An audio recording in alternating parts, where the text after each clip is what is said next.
My sense of social responsibility came from my upbringing in Iran and from my parents' teachings, especially my mother,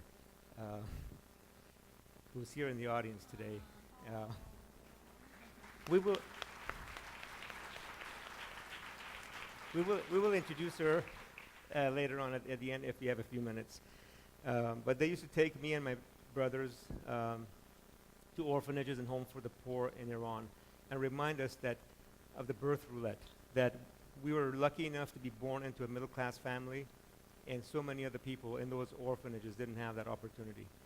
And that money and material things belong to earth.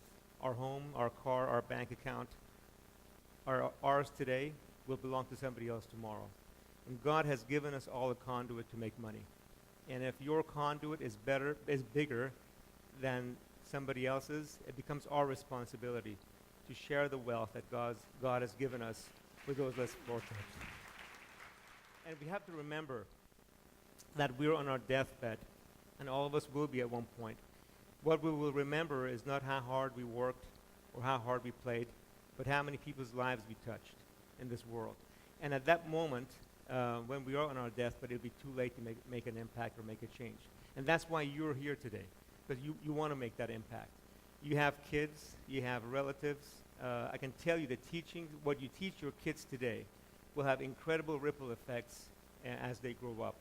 I'm probably one example of that here in the teachings of my parents at an early age got me inspired. And what was a catalyst for me, what changed me or gave or jump-started and rejuvenated my sense of social responsibility was in 1997 when I went back to Iran to visit one of the orphanages that I had seen growing up. And this orphanage is a giant warehouse, men on one side, women on the other, from the ages of 5 to 55 and 60 years old. It's really home for the poor. I arrived at noon when they were handing out lunch. And lunch was one orange. And to see the look on these to see the look on people's faces from the age of 5 to 55, and how they savored this one orange, how they cherished this one orange. That's as if it was the last meal they would have.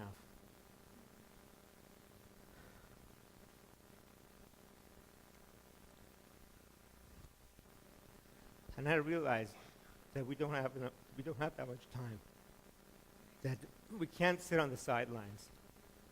We need to be mavericks. We need to step outside the box. That years ago, when I was growing up in Iran, there was a young girl that used to live in our neighborhood.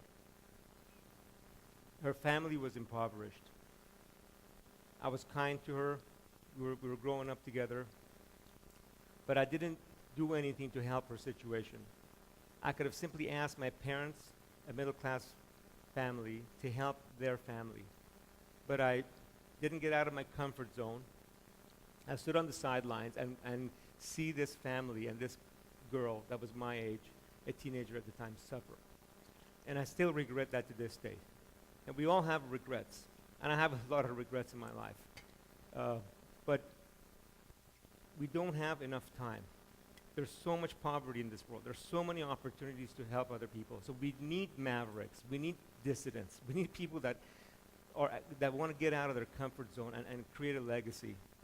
Because we don't have enough time. Because there's so much poverty in this world. You just heard the stories of these two outstanding women and what they do to people in this community. If you want to help locally, you want to help globally, there's so many opportunities for us to get involved. That orange that was handed out as lunch in that orphanage in Iran changed my life. Again, I realized that there's so much suffering, so much poverty, so much hunger in this world that we need to get active. We need to become citizens, active citizens that give and give from our time, talent, treasure, and by the way, if you want to give food locally, the best way to do that is not to buy canned goods or groceries from a grocery store. The best way to do that is what? Is write a check to the food bank.